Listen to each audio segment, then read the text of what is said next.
If our life is a symphony of notes, then each of us is born into a unique melody. This composition shaped by our heritage, the DNA of our parents, the arms that first held us. But what happens when the first notes of our song are a mystery? When the melody of our beginning is shrouded in silence? When there's an absence of one crucial chord, the identity of your birth parents? What reverberates is a childhood where bedtime stories don't carry the whisper of ancestral tales, or the family tree begins with your branch. And it's a reality for millions around the world. A sonnet of questions woven in the very fabric of their existence.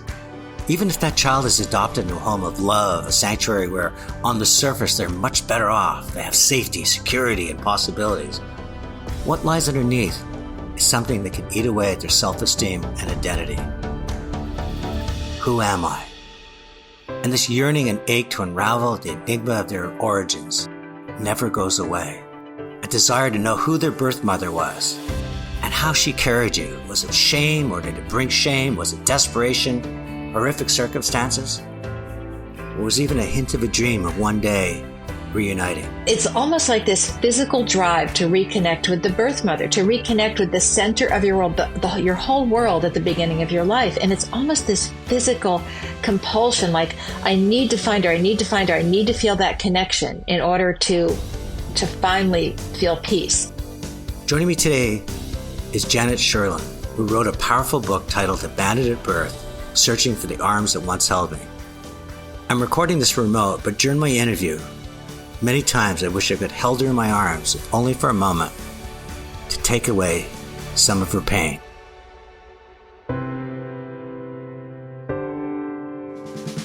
This is Chatter That Matters with Tony Chapman, presented by RBC.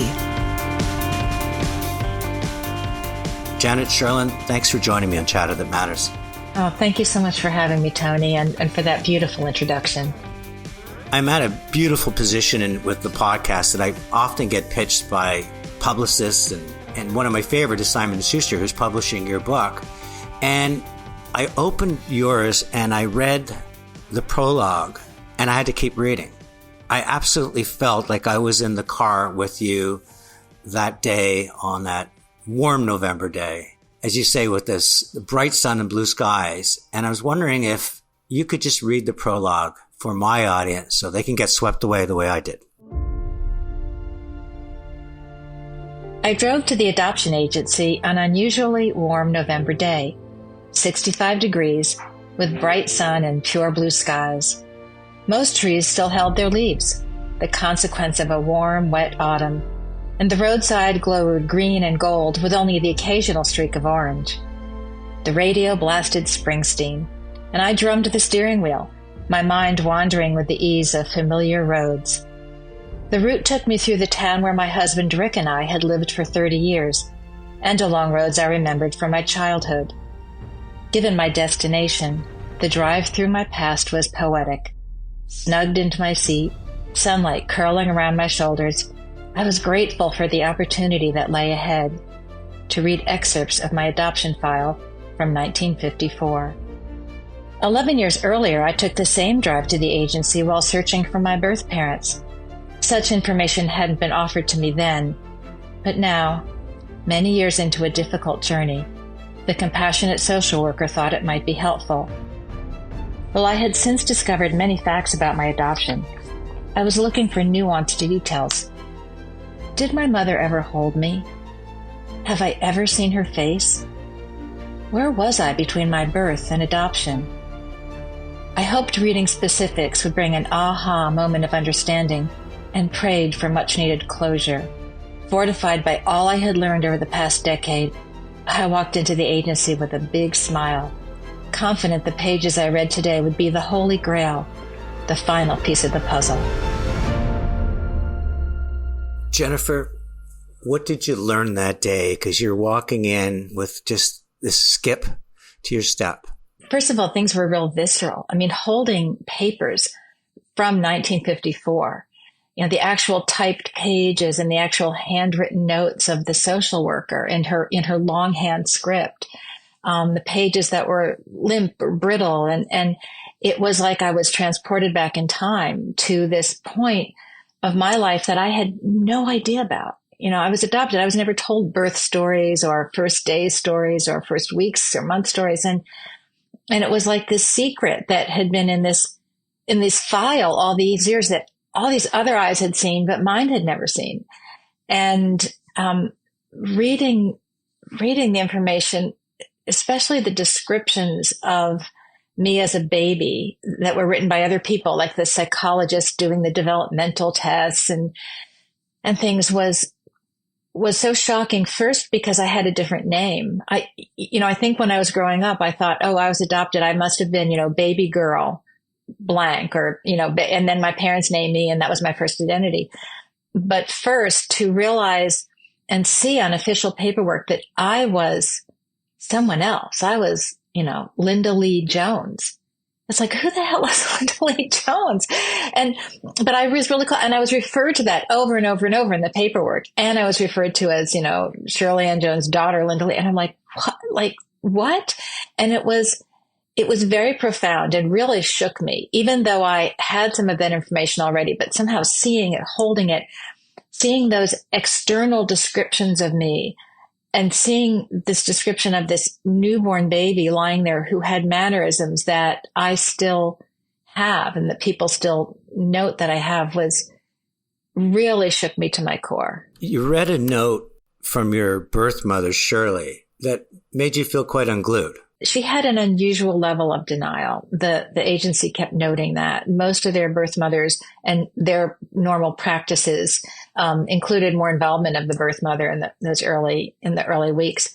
And she just refused to meet me, to look at me, to acknowledge me in any sense. And when the baffled social worker asked her if I was even real to her, she just said, frankly, no.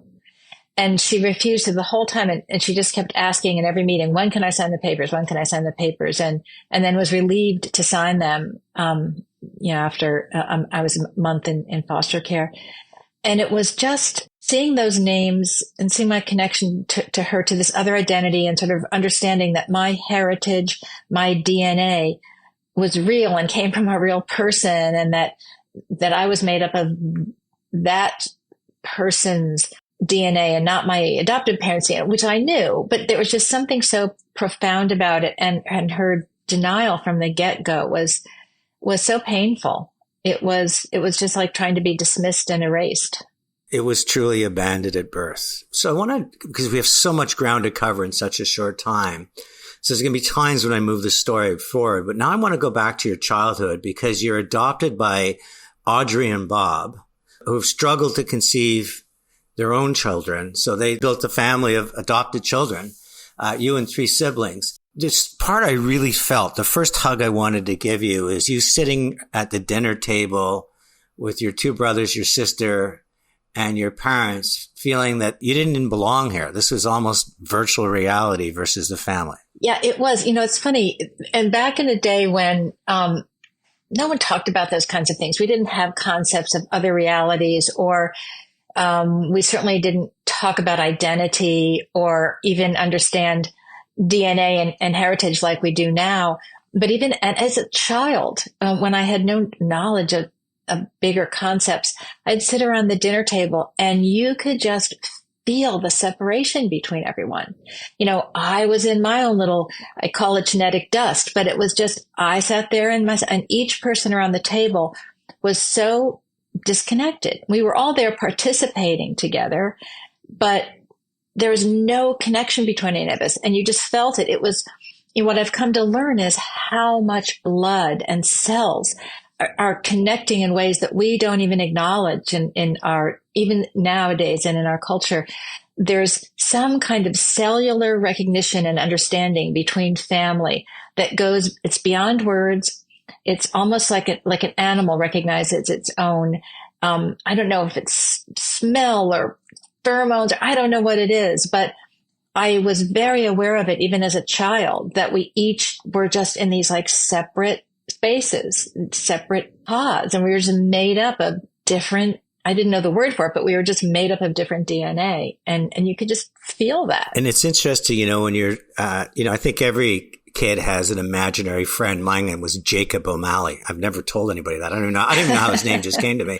Tell me the story of the Chinese princess. Well, I was a little girl with a round, I had no idea I was of Irish descent. I just had this round face and these little eyes that smiled into slits when I smiled. And I had the typical 1950 somethings, hairstyle, a little short bob and the bangs cut off and my brown hair by that time. And I never saw anyone else I looked like. And I had this big golden book of children around the world. And I loved that book and the illustrations in it.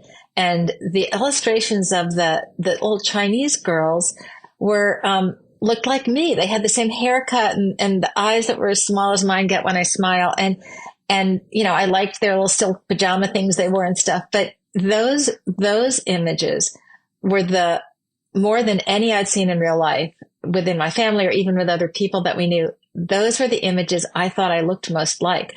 So I decided I was a kidnapped Chinese princess and I'd been brought to America, but I was sure people were looking for me. The guards of the palace were going to come look for me. And the funny thing is, for someone who is as anxious as I was as a child, I didn't feel threatened by the idea of being found and taken back to China.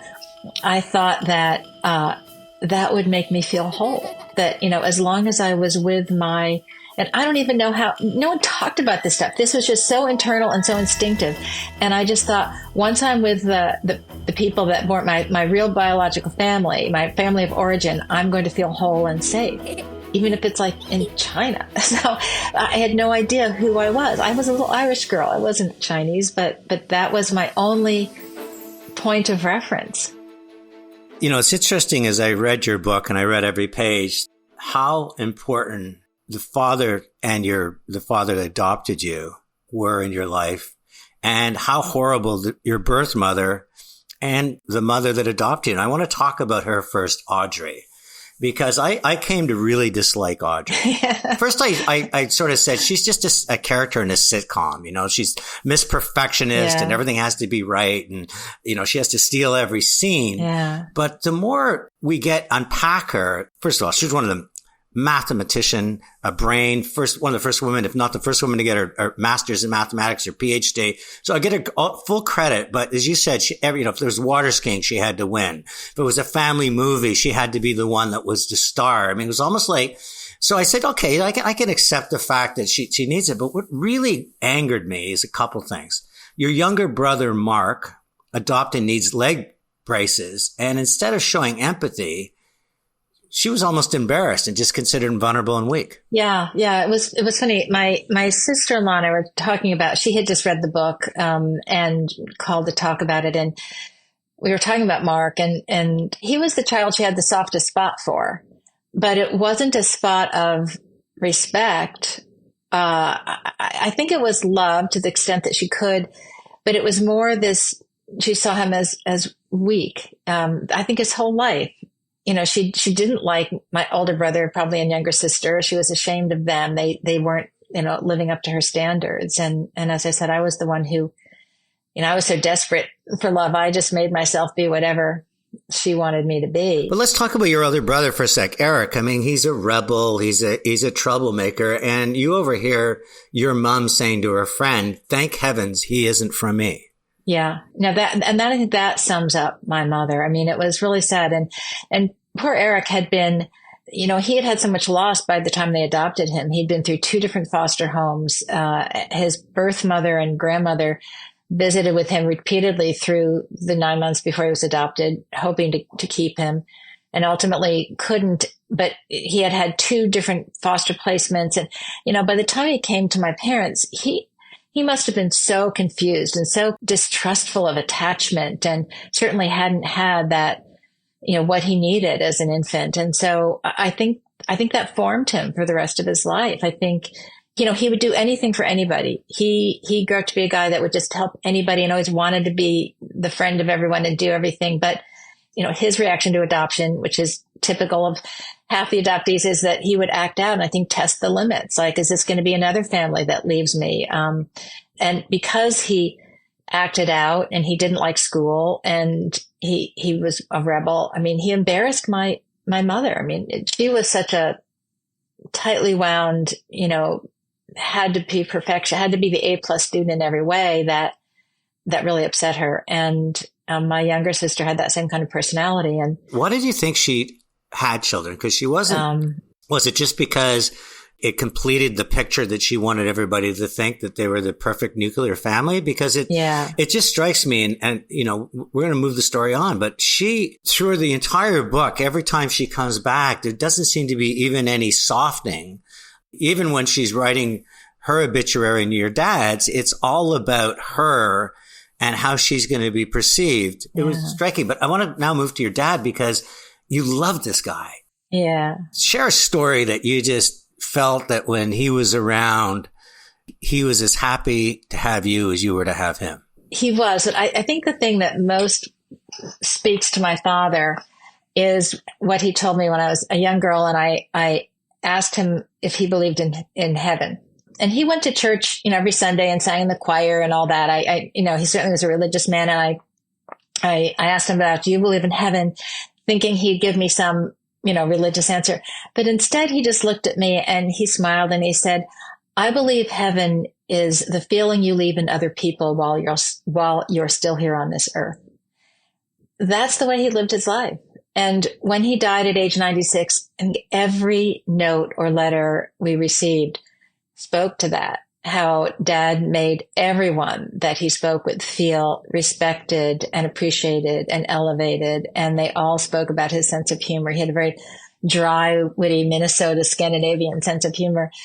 But it is that's how he lived his life. And that's what I patterned myself after. That's what I chose to pattern myself after, because I just loved that answer. And I was so happy that he shared that with me. I thought that was a very grown-up thing to tell a little child. And it wasn't, a storybook thing. It was how he really felt and lived. So I guess going to just touch on 3 boys in your life before you end up meeting the love of your life. But Matt's your first love. And I felt so sorry for you, because this, even though I don't think he really made your heart beat, he was a convenient relationship. And then he turns violent on you one day. And thankfully you got out of that situation, because a lot of people don't. They start blaming themselves. And so I gave you that. And then Greg comes along, who should be in jail, but one night date assault gets you drunk. Yeah. And then Lonnie, when you're at Colgate University, is this, was somebody you really start getting great connections to, but he was more of a bohemian free spirit versus somebody that wanted to commit. How did you deal with those 3 relationships? Because you've got a lot of anxiety as a child. You've experienced panic attacks. There's a lot of things happening. And, almost like you said about your older brother, did you just feel like the rug was always being pulled underneath you, that you're never going to be able to plant roots? A lot of adoptees have trouble with trust, with intimacy. And I can see how that played out in my life too. But, for the first relationship, and by the way, for the first 2 guys, Matt and Greg, those names were changed to protect their real identity, obviously. But, I think Matt, I was using as a crutch to try and change my dependence from my adopted family, to try and get some semblance of separation and my own sense of self. It was kind of a sad grasp on my part. It did ultimately help me transition, but it was, looking back in the context of an adoptee, I can understand that. And then, the next assault, and again, in his family, there was a history of trauma and violence that I didn't know about. And so I was totally shocked about it. And, back in those days, people didn't talk about this stuff. It was very hidden and very, very private. And then the guy when I first got to Colgate, I don't know, he was just awful. Clearly someone who had a habit of that from the reactions of his roommates and things. And that, again, I don't think in the moment I dealt with that well. People didn't talk about it. You didn't hear about it. When you did have a story like that to tell, no one told you to get help or seek help. And I think part of why I went into such a depression and withdrawal when I first got to Colgate was not only a point in my life where I was trying to really form myself, but But this assault, looking back, you don't go through something like that and not deal with it. It comes out. You're just not understanding what happened and why you're struggling. And I did a show with Dina Patel, and she talked about thinking that she'd buried it and locked it away. And then, 10 or 15 years later, it surfaced and just roared through her body and almost completely took her down. One thing that happened at Colgate that I was really happy for is you take this childhood development course.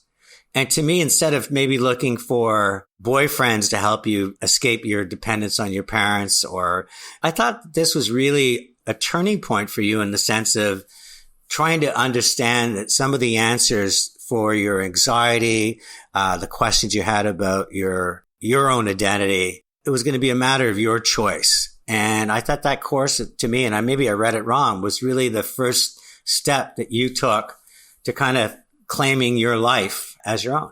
You're right. It was. And it was just it was so shocking to me and so surprising and so wonderful to know that there were that I wasn't alone in my thoughts, and that there were a lot of people that had really studied this and thought about it and looked into it. It wasn't just opinions or, feelings. It was really quantified. And I think one of the points I keep making about biology and identity and belonging and all that, when I talk about this strength, this unknown strength, okay, so my adoptive parents, I don't think either of them in a situation where someone attacked them, physically or sexually, I don't know how they either would have reacted, but I don't think it was the way I reacted. And so I totally did not recognize the response I had in both situations, where I got myself out of those situations and I took care of myself and I was strong and I moved forward. I didn't recognize that in me at all. I thought I was such a weak person. Many, many years later, when I discovered my biological roots and heritage and met my birth parents separately, they would have, I could see it's like, oh my God, that's how they would have responded. I mean, I had these traits, these strengths actually that came through my DNA and that were part of me that I never knew. I never saw that behavior displayed by or mirrored in other people in my family. And it was only after that and looking back, I went, that's where that came from. In the moment, I was like, where is this coming from? I don't understand, but it was there. I just had never seen it, never witnessed it. And there were so many strengths and characteristics of myself that I had no idea about. And that I do believe had I seen other people around me acting in a certain way, responding to things in a certain way, it would have felt more natural to me to respond in those ways myself. It's just fascinating to me how much of us is our biology. It's nature. It's not nurture. It's so interesting that, two very horrific circumstances led you to finding your superpower. And as they say, sometimes there's a silver lining in every cloud, but part of this course, you reached out to this national database trying to match people who were adopted with their birth parents. And what you got back was really a door slammed in your face. Your mom had no interest in searching for you. I mean, the database was, we both put our hat in the ring and they connect us. Yeah. Just so many things spinning through as you're going through. And then you meet the love of your life, Rick. And he helps you get your anxiety out of control, your panic attacks. You become the parents of two boys, Will and Ben. As all of this is happening, does your desire diminish in terms of trying to find your roots because now you're actually building a new family tree? Or does it actually become more pronounced because you realize what it's like to be part of a family? Yeah, I think it became more pronounced. It never diminished. I mean, I had to put it aside for many years because I was so busy or so consumed with taking care of other people, my children, my increasingly, elderly adoptive parents and other siblings who needed support and help. But I literally thought about, those questions, who am I? Where did I come from? Every day in my life. I don't think a day went by when I didn't ask myself those questions and wished and wanted to somehow find a way to learn this. And there weren't all those years. There were no DNA websites and there was no social media. I mean, there was sort of no way to do that. I had no information whatsoever to go on, not a name and a place. But certainly having my own children, it only made me more curious because now it affected them too on those, all the pediatrician forms, family history. I don't know. What if there's something in our family they need to know about? And who do they look like? And it turned out my oldest son, we kind of didn't know who Will looked like for most of our lives. Like, gee, he didn't really look like Rick. He'd look like me. I mean, at different, when he was young, he looked like Rick. When he was older, he looked like me. And then when I ultimately met my birth father, I mean, they were clones, just clones. And so what would it have been like for Will to be able to see himself in someone else? And then my half brother on my father's side and Will are just two peas in a pod. And he could have been such a great role model for Will. And, what if he had been able to know Sean all his life? And the mystery deepened when I had my own children. And I also understood biology and connection more and felt that missing link in me probably even more. And it's interesting, you put in the book, in the primal wound, Nancy Newton Very writes, sometimes the adoptee experiences a second rejection upon making contact with their birth mother. Being rejected again is devastating. It's all the excruciating feelings of abandonment, loss resurface. And I want to talk about, let's move it to 2006. You and Rick are now empty nesters. So we've really moved the story forward. And Rick wants you to meet. He says, look, we got to figure out a way, whether it's private investigation and stuff. And once again, you continue to be rejected. As you say, 96% of birth mothers want to meet their child. My mother doesn't. So what happens, which is, I find, first of all, this is where I move my dislike from the mother who adopted you to the mother who gives birth. But you end up meeting your father first. And I think it's even though you only had 2 years with him because of his age and his health, I have to believe some of those moments are among the best of your life.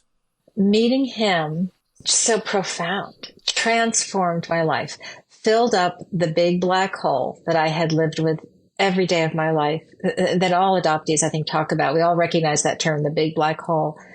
And I was so surprised that even not knowing anything about him, simply meeting him and looking into his eyes and having him say my name, that big black hole just filled up. It was just amazing. And I made sense for the first time in my life. And he went all in. I mean, it wasn't just, hey, thanks, it's great to see you. Make sure we'll send Christmas cards to each other. I mean, right. He wanted you to meet his kids. You just inherited a new family that embraced you as they should, as one of their own. And as he said to the social worker when she reached out to him, I mean, he had no idea I existed. He did not know he had fathered a child at age 18 and had never knew anything about me. And so this was quite a shock to get a call one night while you're watching Jeopardy that you have a grown daughter and she'd like to meet you. But when he confirmed the agency's legitimacy and all that, he said, if she has my blood, she's my daughter. Of course I want to meet her. So Larry is your birth dad. You have to take him to the hospital. He's injured his hand. And the nurse looks at you and says, are you family? And what did you say? Well, it was funny because I hesitated. It was the first time we'd really been together. And I go, I don't know if he wants me to go back with him or not. I'm sitting there. But I do. When she said, are you family? I'm thinking, yeah, I am. And I just say, yes, I'm his daughter. And we both, I smile and he looks a little shocked too.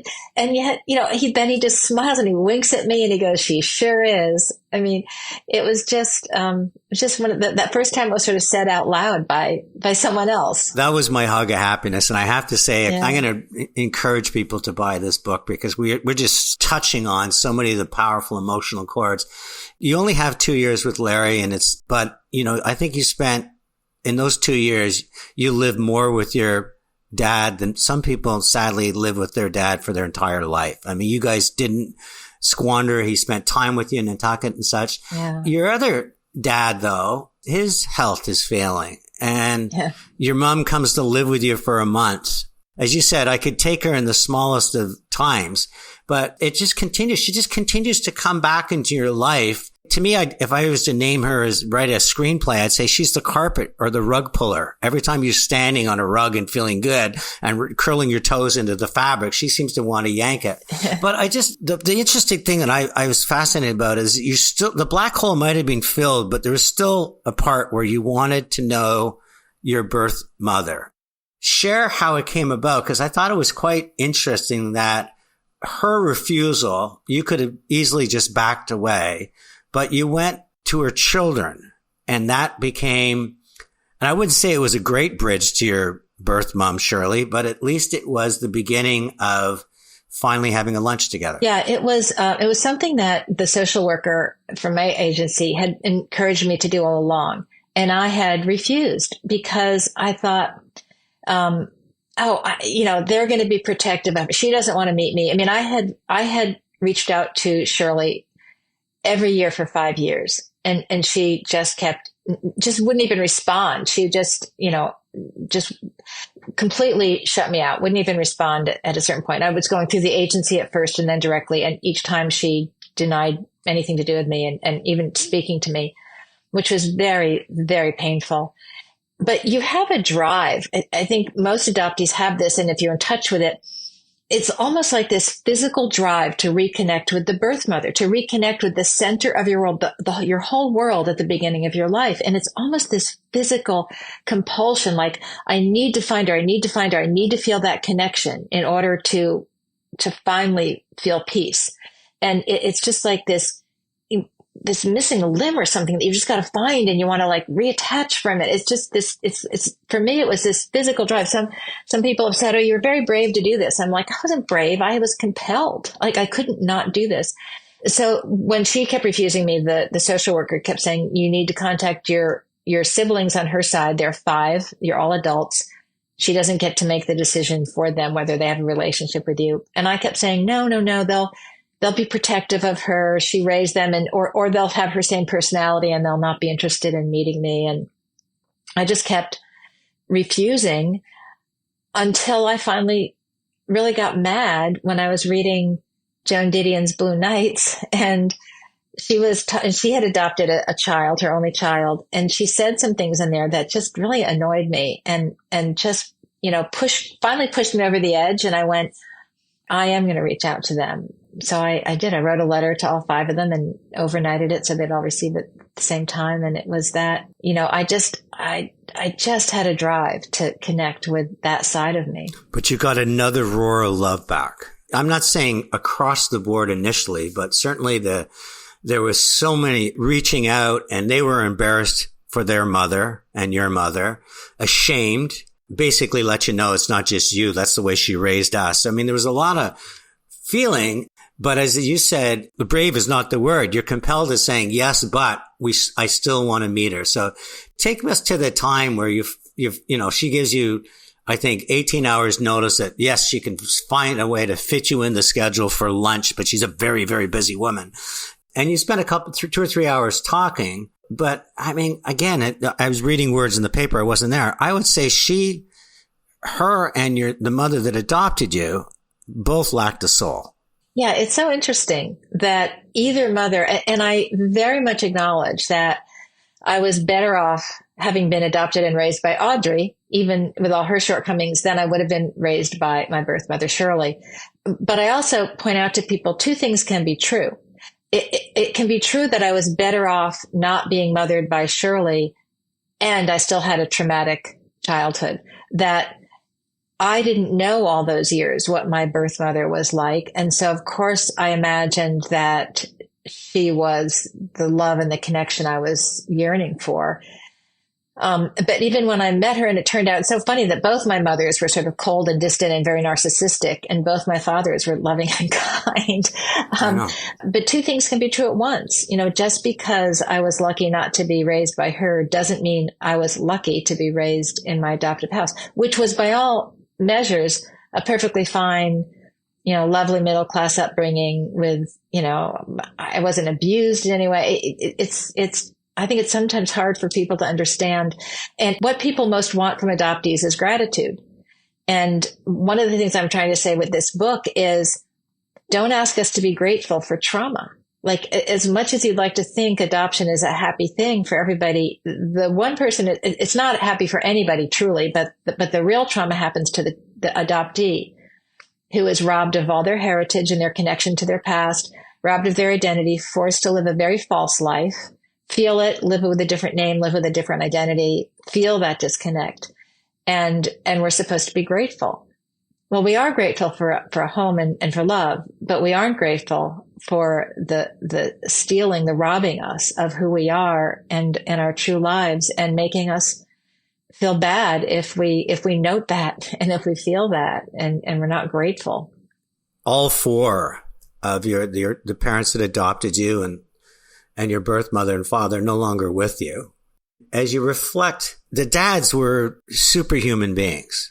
Even though you only had 2 years with Larry, he loved you as much as any dad could love. And I would argue Bob did as well. But did the mothers ever open their heart in any way, or did they continue to just fill the moat with denial or despair or frustration that you just couldn't understand how important their role was and how insignificant yours was in their life? Did they ever change their thing at all? I had a moment with my adopted mother about a week before she died that wasn't fully that, but in which it was the most emotional that we'd ever been when she was, she knew she was dying. And when we had when I write about that, the book, we had a moment where we had a closeness. I never had that with Shirley during the few years that I knew her, that she was alive. We also went through COVID during that time. So there were, you cut a couple years out of that short period where we couldn't see each other either. That just made things worse. She even retreated further and really, wanted me out of her life. And, when I sent her flowers on her birthday, told me to recall the flowers. I mean, she just didn't want any reminder of me. Then I did meet her a few times and we'd get together with my sisters often. And, again, she could be pleasant to me, but she could not accept me as hers. When we return, more insights on what it feels to be abandoned by Janet Sherlund. Of course, my 3 takeaways.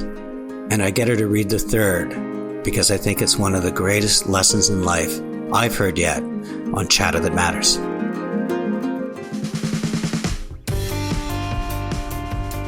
Hi, it's Tony Chapman from Chatter That Matters. The world's upside down and having peace of mind seems to be the exception versus the rule. RBC Wealth Management is hoping to change that. They don't have a crystal ball, but they do have a team of experts dedicated to working with you to preserve and grow your wealth and help you manage risks so that you can enjoy the rewards of your labor. Your peace of mind and financial health matters to RBC.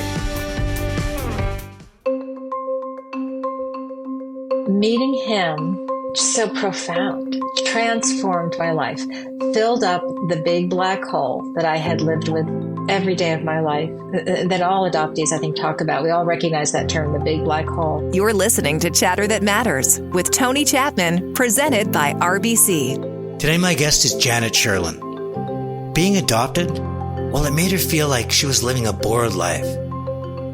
So she decided to write about it. And her memoir, Abandoned at Birth, Searching for the Arms That Once Held Me, not only fulfilled a dream of hers to become a published author, but in doing so, it raises awareness about loss and grief in adoption and why it takes more than love to survive that trauma.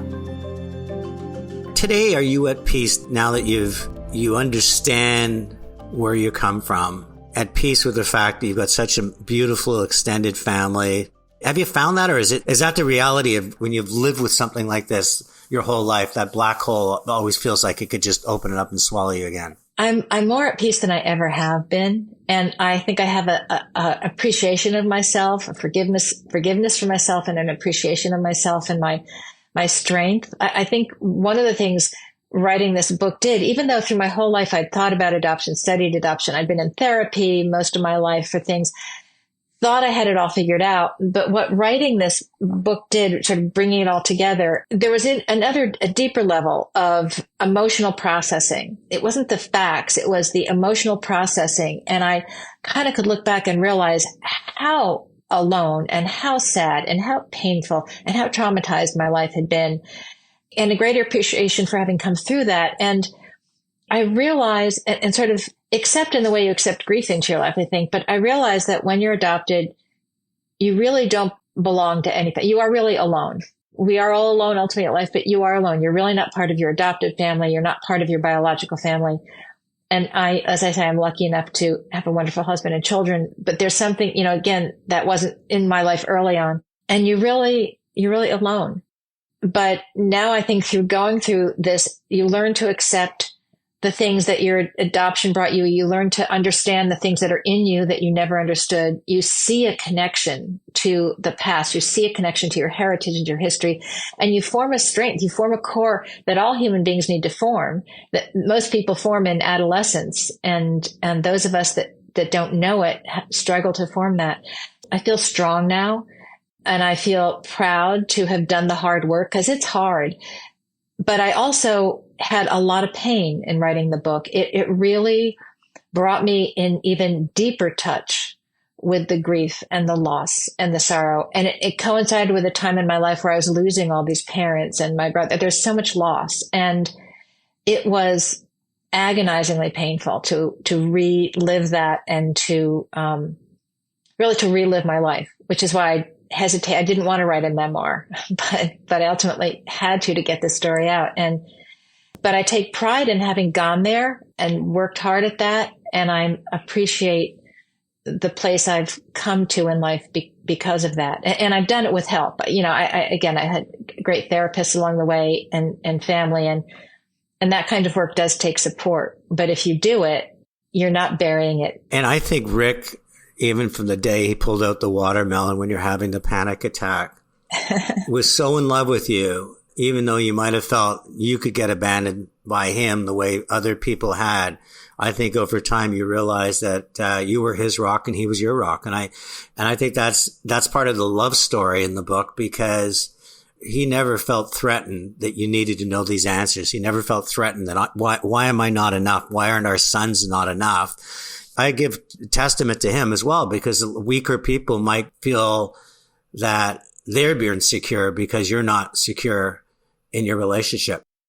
I'm a believer that we are also not just connected by cells, but our spirits carry on. And if you had a chance to send a message today to Larry, your birth father, based on all you've come through, the pain, the writing, where you are today, what would you say to him? Thank you for the openness and the love. I mean, he just immediately opened, and as did his whole family. And there's something I think extraordinary about meeting a parent when you're middle-aged. There's no baggage. You know, if a father raising a child or a child being raised in any family, you know, if you go through life, you have to have baggage. There are disappointments and there are expectations and all that. When you are an adult and you meet a parent as an adult, you can just be open to each other and love each other and want to know all the stories of each other. It's a really beautiful, clean, unfettered kind of relationship. And it was really neat to experience that. I wouldn't have guessed that, but we were just so open to each other and enthralled and wanted to know everything about each other. And it was really lovely. And you talked about Bob, the father who adopted you and raised you and you loved dearly, that he couldn't accept that level of emotion. But do you think he left us with him knowing just how much you loved him? Yes, I do. Oh, that's good. There was that nonverbal communication, you know, and certainly I wrote those things to him all the time. I never could say it to his face just because he was that kind of private person, but I think we communicated non-verbally and spiritually, and I think he knew. And if you had time with Audrey, the mother who adopted you, or you could send one message in a bottle to heaven, or what would you say to her? I think I'd say, I now understand. As I said, she was damaged when she was young. You know, she lost the sister. Her parents were grieving so deeply. And she just spent her life trying to get attention because she hadn't been given it as a child. And maybe I shouldn't say I forgive her. I probably don't forgive her for all the things she did to us, the lack of love. But I guess I would just say I understand. And let's not, I won't say the best for last because this is far from the best. But Shirley, yeah. You know, Shirley, if you caught her in that one moment, let her drawbridge down, because I have to believe when that, as much as she wanted to distance herself, she still carried you for 9 months. She still gave birth. There is still a cellular connection. What would you say to Shirley? That's a hard one. I think I'm still angry with her for, we never connected. We never had that moment. I would just say, I guess I still want you. I still want to know you. I still want to be connected with you. And I wish that we had that. Janet, I always end my shows with my sort of 3 takeaways. And the first one is interesting what you just said. When you meet somebody, a parent at midlife, there's no circumstances or baggage, there's no conditions. So you can love somebody unconditionally. And maybe the lesson for all of us there is to forgive those circumstances and the things that hold you back from unconditional love, to treat the times you are together with the people you share blood with and as an opportunity to be unconditionally in love. And I think a lot of families would be better off because there's so many families that are just pulled apart, and not in your case because you were abandoned, but just pulled apart because they fail to ever reconcile. The second thing is what your housekeeper said when you were off to see your Shirley, your birth mom, for the first time, and she goes, "The blood calls." Those 3 words to me compressed the entire book. Well, it was originally named that. It was originally named The Blood Calls. And my publisher said, that sounds too much like a vampire novel or a mystery novel. It's so funny. It's so interesting that we both found, because to me, that was what it was. And I love what you said, that we are animals. There's a connection, a cellular connection. I don't know whether it's scent or spirituality, but when you're adopted, you can't feel that. You can't have that. And so there's no question why I could see why the word compelled came out. And then the final thing I want to end with is to remind people what your dad said when you asked if there was heaven. And I want you to say that again, because you say it with such love in your voice. He said, I believe heaven is the feeling you leave in people while you're still here on this earth. You know what? That is the most powerful words of wisdom I've had in my 220 plus episodes, that if we stop thinking of heaven as a power grab by religious groups and thought of it really as a way to live our lives, I think humanity would be better off. Janet Sherlund, I've just so enjoyed. First of all, I love reading your book. I still want to give you massive hugs. A lot now for happiness. There's a lot of tears through it, but I hope so many people read your book, not just the people that have been adopted, but just to create much better awareness on the planet, what it means to be compelled to find who you are and to help you identify why you matter. So thank you for joining me in Chatter That Matters. Oh, thank you so much. I really appreciate being here and love speaking with you. Chatter That Matters has been a presentation of RBC. It's Tony Chapman. Thanks for listening. Let's chat soon.